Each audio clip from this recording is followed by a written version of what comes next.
Hare Krishna. So we once again have the opportunity to hear from Maharaj, and today evening will be the last opportunity on this visit. But we are so enlivened by Maharaj's visit. Very very happy that Maharaj could extend his valuable time for all of us. So we requested Maharaj to speak on Srila Prabhupada and his interactions with him before we honor prasadam. So, Maharaj, if you can. Do you want to use this? Do you want to use this? Hare Krishna. Vanchakalpatarubhyascha kripa sindhu bhayavacha patitanam pavanebhyo vaishnavebhyo namo namaha. Jai Shri Krishna Chaitanya Prabhu Nityananda Shri Advaita Gadadhar Srivasadi Gaur Bhaktavinda. Hare Krishna, Krishna Krishna, Hare Hare, Hare Rama, Rama Rama, Hare Hare. Raju, do you want to wear it like that? Would you be comfortable? You want me to wear it? Yeah.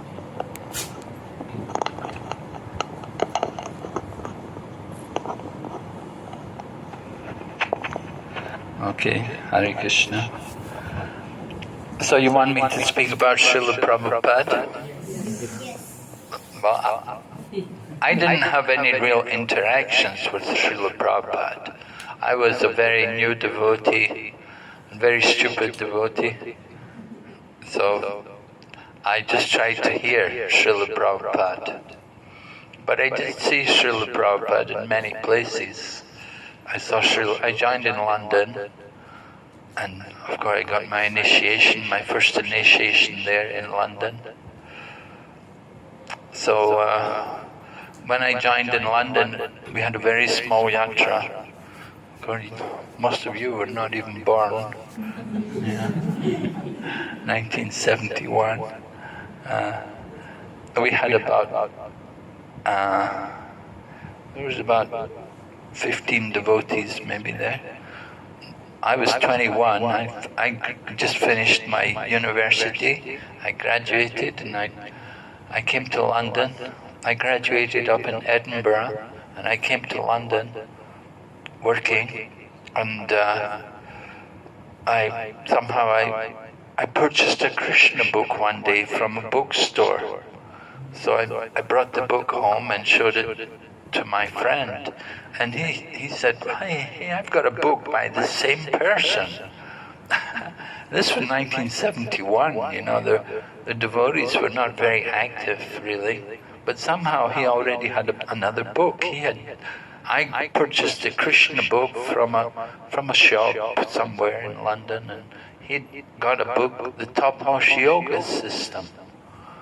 And we were both really impressed. We thought, this is really wonderful. So amazing. You know, regularly I used to purchase incense. A young person, you know, we used to burn incense and play sitar music, you know, and we liked Indian things. We would go to Indian restaurants and eat curries and stuff, you know. So we were into the East. We were looking to the East because we were so fed up with the West, the materialistic way of life. We thought the East offers much more spirituality, you know. And Ravi Shankar was playing the sitar, and there was the Maharishi. He was a fashionable guru at the time. And there was also someone called Rajneesh, who later on became Osho. And those kind of people, they were in the news a lot. Anyway, we used to do things like burn incense, and I would buy the Hare Krishna incense.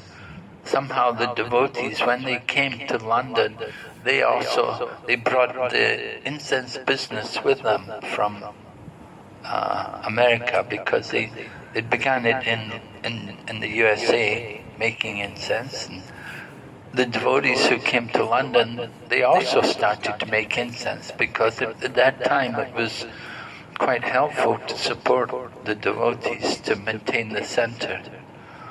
And the packet of incense always had the mantra on it, and it would say, the Hare Krishna temple for sunrise meditation, you know. And I was thinking, wow. I used to. The incense which they made was very different from traditional Indian incense, which is flavors like jasmine and sandalwood. But what the devotees were making were incense flavored strawberry and cherry and orange and these kind of things, you know. So I got the incense and I was reading them and I was thinking, but I must go one day. I knew that people had come from the USA, they'd come to London and they'd opened a center there. And I was thinking I must go sometime, but although I purchased the incense, somehow I never went. But after I got the Krishna book and my friend had this other book, Top Notch Yoga, then I was reading the books and we were both really impressed and we decided we have to go to the temple. We have to go and visit. So my friend went first and he had a very nice time there and he encouraged me, you must go. So I started going. So I used to go every evening. I go to work in the office and come from the office, go to the temple and attend the evening arti. And we would have a wonderful kirtan. The kirtan, you know, devotees were so energetic and enthusiastic, beat their drums and dancing. And we all danced, you know, the whole building would shake, you know. It was an older building. The whole building would vibrate. Later on, the government closed us down because of all the noise we made. Anyway, I started going to the temple there. And I would go every evening for the arti, and it was very wonderful. We'd dance and chant, and they'd give me some prasadam. And one of the devotees said to me one time, he said, why don't you stay overnight? You know, you can go to work. Hare Krishna. He said, you can go to work after the morning program. So I thought, okay, and I started staying in the temple and go to work, and they would give me prasadam at night. I'd come back, staying in the center. So after a few weeks, the devotee said to me, he said, give up that job. So I thought, yeah, why not, you know? Give up the job. You can always get jobs, you know. Some people are very attached to their job. And they think, oh, my job. But you know, anyway, I had my degree from the college, and I wasn't really worried too much about finding work. I thought it's not too difficult to get a job if I need one. I thought it'd be nice to live in the temple and get the good association and the good training in Krishna consciousness. So I gave up my job and I was living in the temple. And then they put me in charge of the incense business. And I had the job of making the incense. We would make it and then go out and sell it to the shops, put it in the stores. And this way I was helping to maintain the temple, really. It was practically the sole income for the temple in those days. We didn't have a big congregation. There were not too many people really supporting us. And whatever income we got, you know, we had some books, we had a few books, we didn't have many books even. There was Back to Godhead magazine, a few copies, and there was some Krishna books. And if we wanted some fruit, because we were worshipping deities, Prabhupada, when he opened the temple there in London, he'd installed Radha, London, Ishwara, the deities, marble deities, quite the size, marble deities, Radha and Krishna. And we had also Jagannath, Baladev, Subhadra. So we were worshipping deities and we were making regular offerings. But we didn't have much funds. We were very poor. And if we wanted to get money to buy fruit for the deity, every afternoon we'd make a fruit offering. We'd have to sell a book. We'd have to somehow find someone to buy a book and get some money to buy fruit for the deities. Anyway, like that, we were living pretty much hand to mouth. But it was very blissful, it was very joyful, you know. We weren't really in anxiety. We were young and carefree, and it was it was exciting, you know, it was an adventure. And the devotee, there was one lady devotee there were only a couple of ladies there, it was mostly all young men. I said I was 21, I was one of the oldest. You know, all younger people, and we were there. The temple president was a very lively man. He was about 18. His name was Tribhuvanatha. He passed away some years ago, but he was in charge of the temple, really.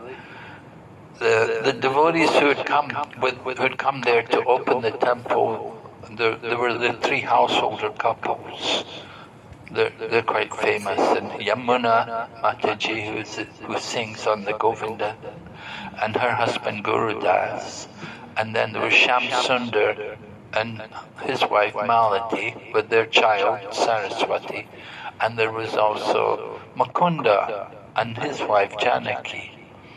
So Janaki and Yamuna, they were sisters, and the three couples, they had come to London. Prabhupada had sent them to London to introduce Krishna consciousness.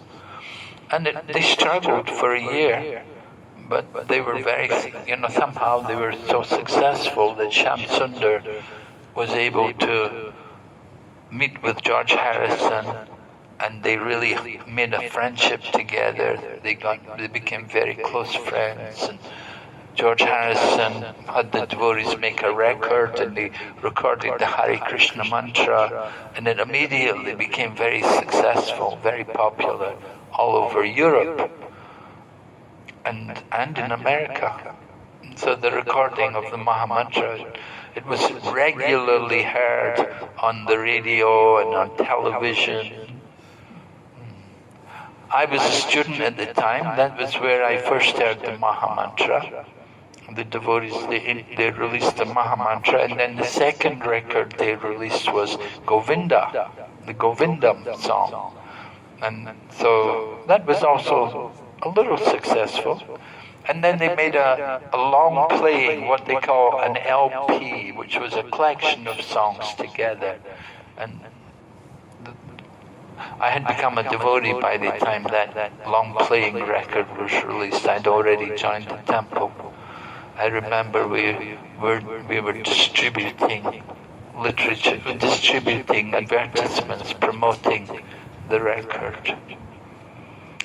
So anyway, the three couples would come. Prabhupada had taken two of the couples with him to India to introduce Krishna consciousness in India.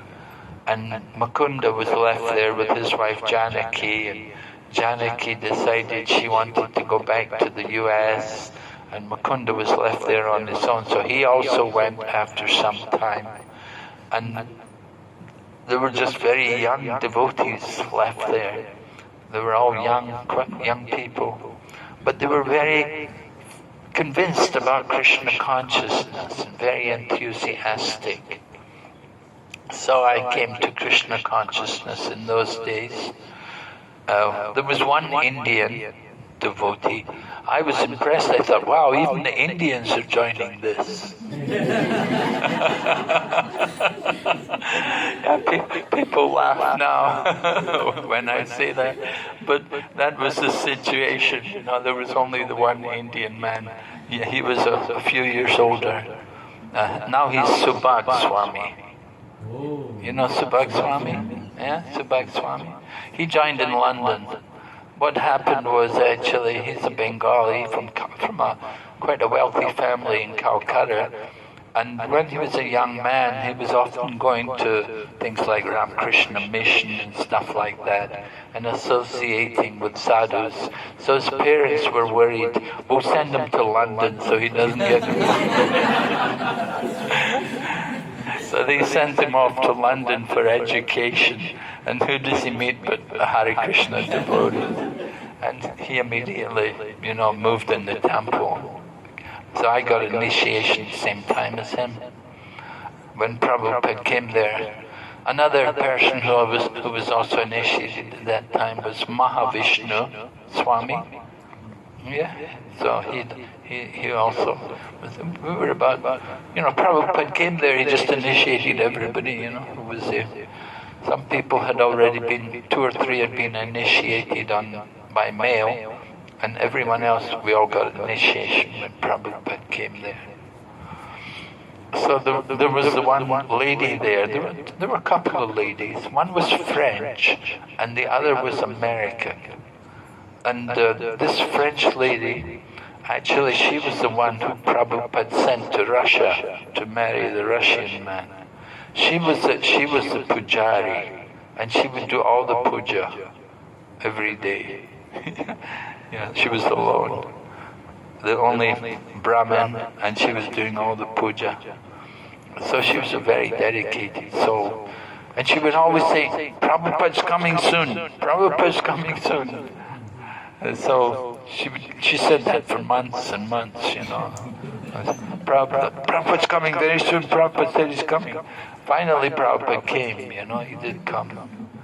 And it was no disappointment. It was very nice to meet Prabhupada, see Prabhupada. We all went to the airport to receive Prabhupada in the middle of the night in London. And Prabhupada came from the US.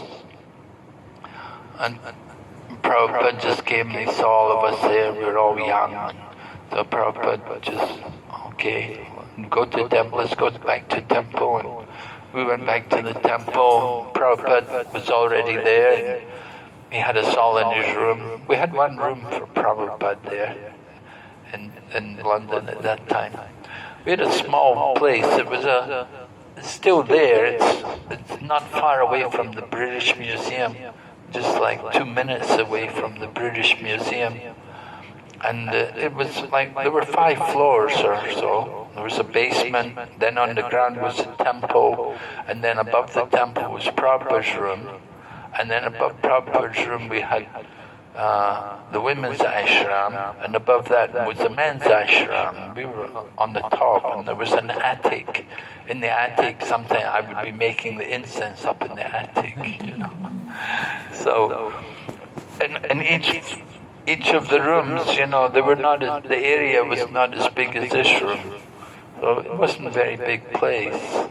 But somehow we were managing, and we were struggling to pay rent. But Prabhupada came there. What happened, one devotee had come from the USA. This one devotee came from the USA to train us up in book distribution and fundraising. So he came to London and he saw our center and he saw Prabhupada's room and he said, oh no, Prabhupada won't like to stay here. This room is not good enough for Prabhupada. So he wrote to Srila Prabhupada and he said to Srila Prabhupada, he said, this room here in the temple, it's not really suitable, it's not big enough, it's not good enough for you. We will get you a suite in the hotel next time you come, Prabhupada. And Prabhupada wrote back and said, I'm not going to stay in any hotel. I like that room. So that was very warming and loving for all of us. We appreciated Prabhupada's mood, that he liked that room and he was happy to stay there with the devotees in the temple. And Prabhupada, when he would come to temples, he would often go through the whole building to see everything. He wanted to check everything. Are we keeping everything clean? How is it? Like that. Just like in Mayapur or Vrindavan, you go around everything, check everything. he was very careful, very concerned that we tried to keep everything nice and do everything well. So anyway, Prabhupada came and he gave us all initiation. We were maybe more than a dozen of us got initiation. And the next day, he called the temple president to his room, and he said to the temple president at this time, another man had come from the USA, devotee Dayananda Prabhu. He'd come from LA. He'd been one of the pioneers in establishing Krishna consciousness in Los Angeles. So he came with his wife to London to help us establish the temple in London. Prabhupada called him into his room the day after initiation, and he said to him, he said, you know, I gave all these men initiation. None of them gave me any Guru Dakshin. So the devotee Dayananda, he just laughed. He said, Prabhupada, they don't have any money.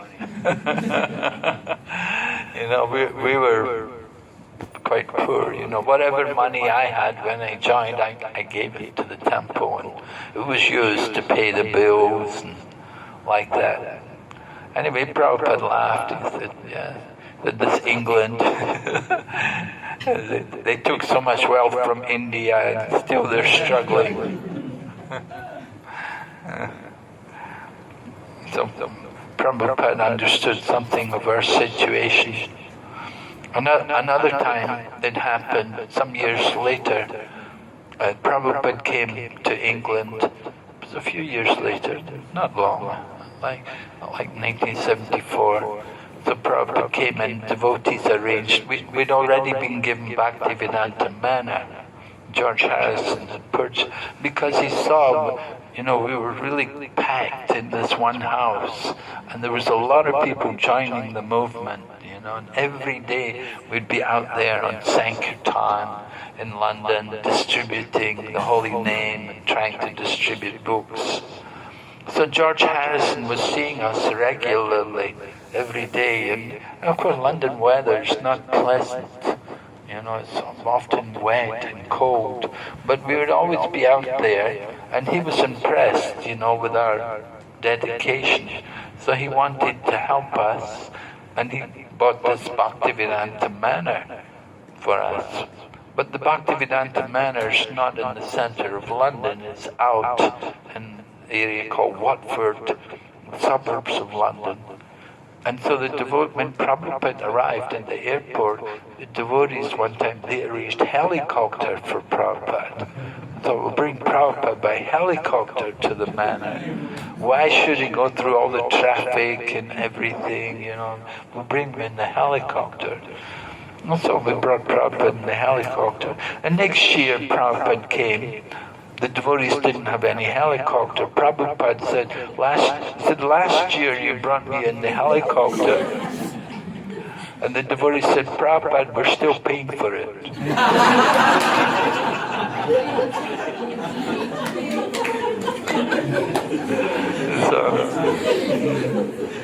So Prabhupada laughed, you know.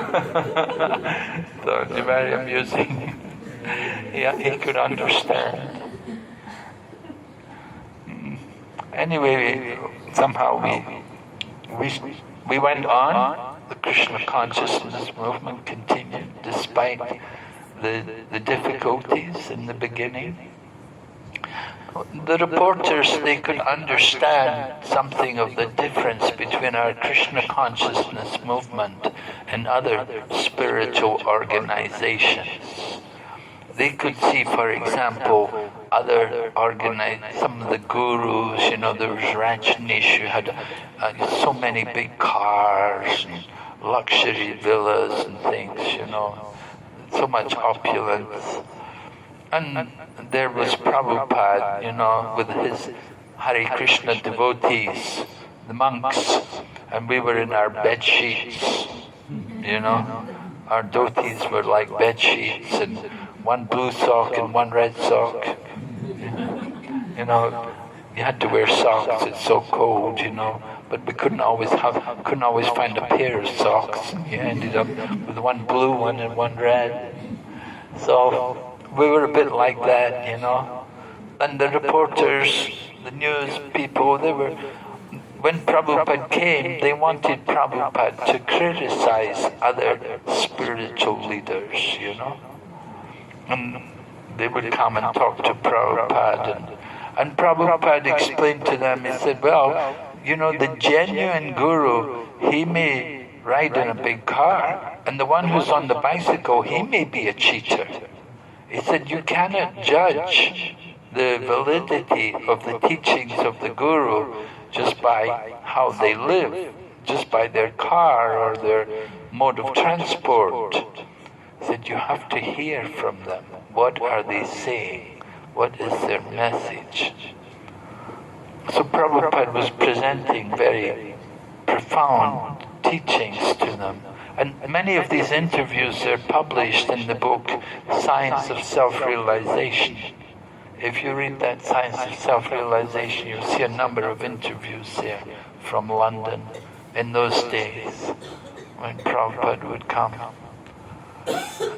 We'd invite the different reporters to come and meet Prabhupada. So it was very nice to see Prabhupada so active. One thing which we tried to do for Prabhupada was to bring different important people to meet him. Prabhupada liked to meet some important men and to discuss the philosophy with them.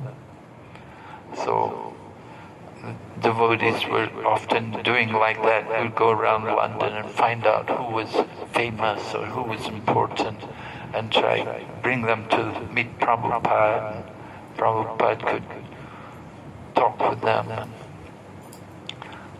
Prabhupada liked to do that. He thought that was a good use of his time. Srila Prabhupada, of course, had a very regular program. Often in the middle of the night he'd be writing his books, and then early in the morning he would go out for a walk and devotees would walk with him. He liked to stay at the Bhaktivedanta Manor. He enjoyed it there. We had very nice quarters. If you go there to the Bhaktivedanta Manor, you can see Prabhupada's quarters. Very nice, spacious room for Srila Prabhupada. So he was happy staying there. And in the summer, when he would usually come in the summer, he knew the weather in England is not good. Right? He was on the television, he was on the interview one time, and the interviewer asked him, what is it like in hell, Swamiji? And he said, this London, this is hell. He said, London is hell. Every day cloudy, never see the sun. You know, like that. So Prabhupada didn't care much to come to London in the winter. It was usually always summertime. And he came for several Rath Yatras. He liked to be at Rath Yatra. Janmastami, I was there one time in London. He came for Janmastami. Prabhupada, generally he would speak the philosophy. He was not much inclined to speak about leelas and so on, but he liked to speak the philosophy, particularly Bhagavad Gita. And when we got to Bhaktivedanta Manor, Prabhupada was giving class twice a day. In the morning he'd give Bhagavatam, and in the evening Bhagavad Gita. And many of these lectures are recorded. You can hear them on the database. So when we would walk with Srila Prabhupada, he would often ask questions. Particularly he would say to us, what is that sloka? Who knows that sloka? We didn't know anything. We were all new devotees. Even the books, initially there were no books. I joined 71, and the only Bhagavad Gita we had was the abridged edition by Macmillan. it was an abridged edition with no Sanskrit and only edited purports, not full purports. So then later on, like 1973, they managed to get Macmillan to print the whole Bhagavad Gita with the Sanskrit verses. And then after a few years, then we started to print it ourselves with as the BBT. It was printed by our own publishing company. But initially it was published by Macmillan. So books were often a problem. I came to India 1975, and I remember how difficult it was to have books. We would bring books with us from the West, because in those days it was difficult to print books in India. It was difficult to get paper, everything was rationed. Indira Gandhi was Prime Minister, and things were the economy was a bit different from how it is in India today. So there were no books, and I even remember 1977, we had a young man coming to the temple in Calcutta. Later on he was initiated, he went on to become Bhakti Charu Swami. So he was coming to the temple as a young man, and he was interested, and we were talking to him, and he wanted to read a book, but we didn't have any book. We had one Bhagavad Gita. So devotees, we were thinking, should we give him the Bhagavad Gita? It was our only copy. So I protested. I said, no, come on, we have to have class every evening. If you give the Bhagavad Gita away, we'll have no book for class in the evening. I said, give him this book, give him the Nectar of Devotion. And so we gave him the Nectar of Devotion. And he took it away and he read it from cover to cover. And he said it was the most wonderful book. He fell in love with it. He thought it was the most... And he thought if I'd been given the Bhagavad Gita, it wouldn't have had the same effect. So he was so happy to get that Nectar of Devotion. And a few weeks later he became a full-time devotee. Srila Prabhupada immediately accepted him, and he became an intimate servant of Srila Prabhupada. So that was how Bhakti Charu Swami came into the movement. Srila Prabhupada liked devotees to be always busy in Krishna's service. He would always check the offerings. One time in London, no, it was one time in Calcutta. In Calcutta, Albert Road, we have a temple there in Albert Road. Have you been to the temple in Calcutta? Yeah, been there? Yeah. It's a nice place, not far away, next to the Hindi high school, there, Birla High School or something, and just off Kamak Street. So it's a nice, and over the years they've greatly enhanced the interior. It's very beautiful now. They did a very good job. Bhakti Charu Swami helped also, I remember. He brought in one man who was an interior design expert, and they transformed the whole temple room, and then they did so many improvements. We purchased the downstairs, and we got the downstairs people out, and made a nice restaurant and gift shop there. Anyway, Srila Prabhupada was in 1977. We had a little room for Prabhupada. Staying in Calcutta in those days was a little austere. There was only one toilet for the whole place. And, you know, we were about 12 devotees or more. There was one lady there, Narayani Mataji. She's also a nice preacher. She's very active preaching today. So Narayani was there. Purna Pragna Prabhu was there. Purna Pragna, he's an active writer. He's published many editions of different books, Shastra. Anyway, they were there, but they were doing the deity worship, and Prabhupada, we had a little room for Prabhupada. When Prabhupada came, we would all bathe in the lake, the Pakor, opposite, on the other across the street from the temple. We'd go into the Pakor every morning to bathe there. So we were living like that.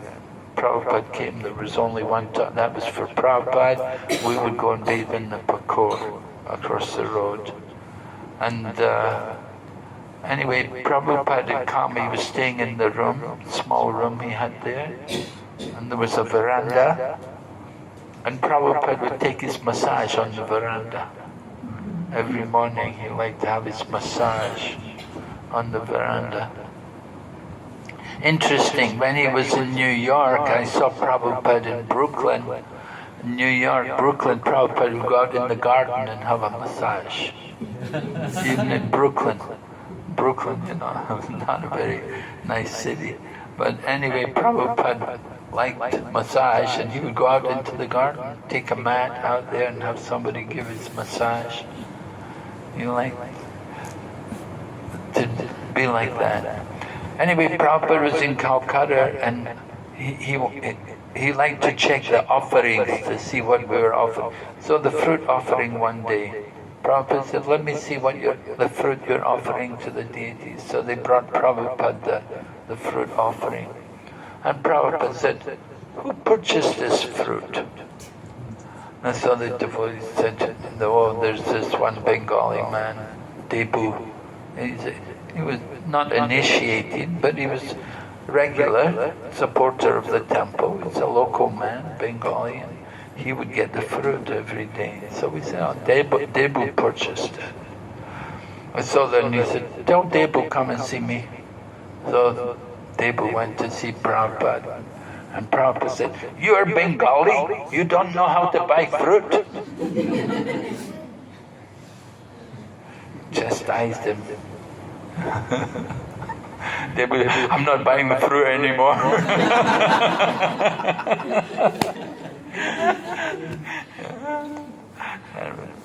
Anyway, but Prabhupada was really concerned, you know, that you purchase things for Krishna, it should be, don't buy garbage, you know, don't offer any garbage to Krishna, it should be nice, quality fruit. So he expected devotees to be careful about that.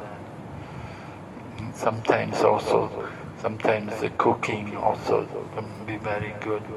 Prabhupada would be concerned. I've shown you how to make puri, you don't know how to make puri yet?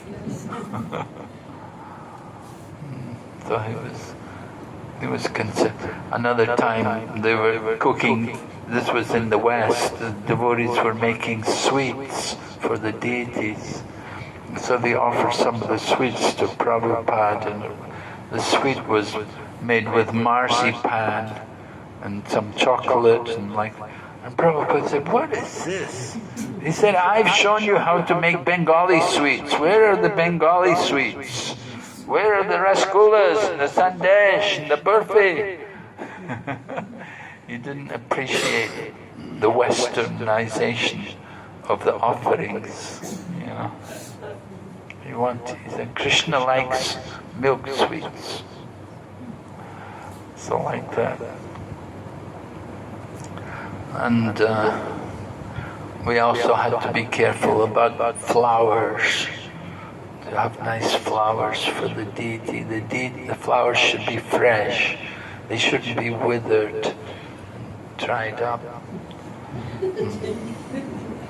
Offer to Krishna, you should offer nice flowers. Prabhupada liked gardenias. Gardenias are very fragrant. Although they're just white color, but they're very fragrant, and Prabhupada liked that.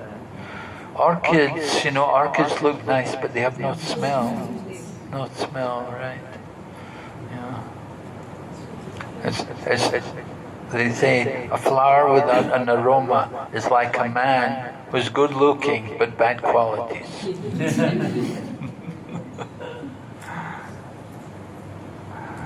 So Srila Prabhupada taught us the value of things.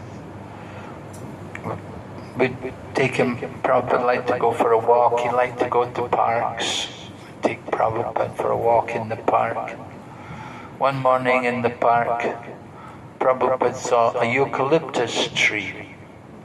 And he said, oh, that's a eucalyptus tree. He said, get me a branch from that tree. I can use it for a toothbrush. You know, Prabhupada liked to use the twig for the teeth, you know. So devotee broke a branch off the tree. Immediately policeman comes. Hey, this is the Queen's property. You cannot break branches off this tree. So policeman just, Prabhupada said later, he said, this government, they took so much wealth from India. We're just taking one twig.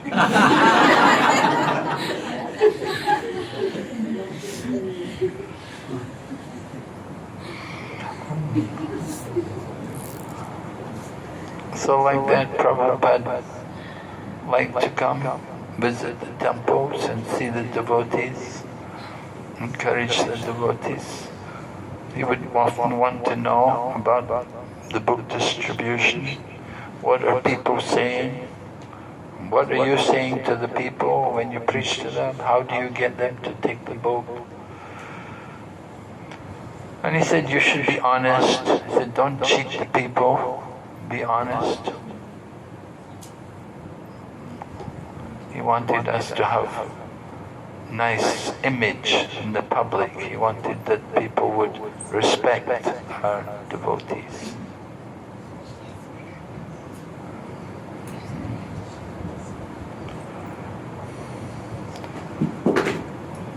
In Hyderabad, Prabhupada inaugurated the temple there in Hyderabad.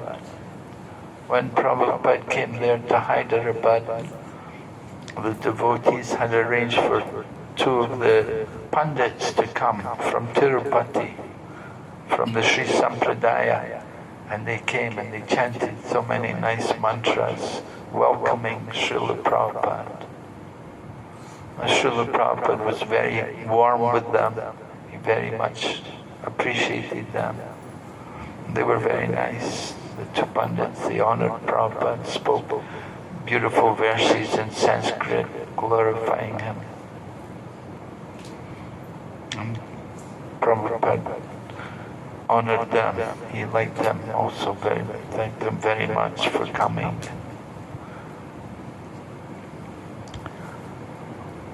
In Delhi, I was in Delhi. We had a very small center in Delhi. But Prabhupada would always come. Even though the center was very small, Prabhupada would come. Just like Calcutta, whenever Prabhupada went to Mayapur, he must go to Calcutta first. He would come to the Calcutta temple, be there for a day or two, give a class, have an evening program, invite the people, like that, meet some of the life members, and then go out to Mayapur. And on the way to Mayapur, there was a place where Prabhupada would always stop. Because in the 1970s, the road to Mayapur was really poor, really bad. It would take five or 6 hours to go to Mayapur. Anyway, there was a little mango grove, and Prabhupada would stop there on the way to Mayapur. It was about halfway between Calcutta and Mayapur. And Prabhupada would stop there and take breakfast every morning. Start early from Calcutta and then stop halfway and have his breakfast. Devotees had packed the breakfast for him. So I remember on one occasion there was quite a big envoy, many cars, several cars. Some sannyasis had come in, Gargamuni had come, and he'd brought some vehicles from Germany, and like that. And so they were all going out to Mayapur in procession. So there was quite a few devotees there. and they stopped, everybody stopped where Prabhupada's taking breakfast. And we sat Prabhupada down and we served Prabhupada his breakfast first. And after Prabhupada took his breakfast, then we served the senior sannyasis like Brahmananda, Gargamuni, Tamal Krishna, like that, these different people, very senior men. So after Prabhupada had taken his prasadam, then we'd serve the sannyasis. And then after all the sannyasis were served, then all of us general devotees, we would take prasad. And Prabhupada was very happy, and he said, when the etiquette is observed like this, then certainly Krishna is present. So Prabhupada was appreciating this, that we were observing the culture and the etiquette and doing this by serving the prasadam in that way. I was talking about in Delhi, Prabhupada had come to Delhi, and we had this little house in Bengali market, Todarmal Lane it was called, the street, and just in the Bengali market. And we had Radha Partha Sarati there, and we were only half a dozen devotees. Delhi was always difficult in those days. You know, it's a very hot place. And Delhi, somehow in Delhi, it's not so westernized as Bombay. Mumbai people were more speaking English, but in Delhi it's Hindi. You gotta speak Hindi. Difficult for devotees coming from the West to be there to do fundraising because they didn't know the language very well, didn't know any of the language. And the climate in Delhi also difficult for people to stay there. So there were not too many devotees there. And Prabhupada would come, before going to Vrindavan, he'd come to the Delhi center and he would stay there. So I remember there was one evening Prabhupada was meeting the life members, and he asked the life member, he would ask them, what is your business? And the man said, I have a transport company. So Prabhupada immediately said, oh, transport. He said, you can arrange my travel to Vrindavan tomorrow. He said, I have to go to Vrindavan tomorrow, you can arrange my transport. And the man said, oh yes, Swami, yes, definitely. So I was appreciating Prabhupada, how, we had no vehicle, we had nothing, but Prabhupada was so thoughtful, he engaged this man to arrange his transport to take him out to Vrindavan. So Prabhupada could do these kind of things. Then people would be willing, they'd be happy, they'd consider it an honor to be able to serve Srila Prabhupada. And, okay.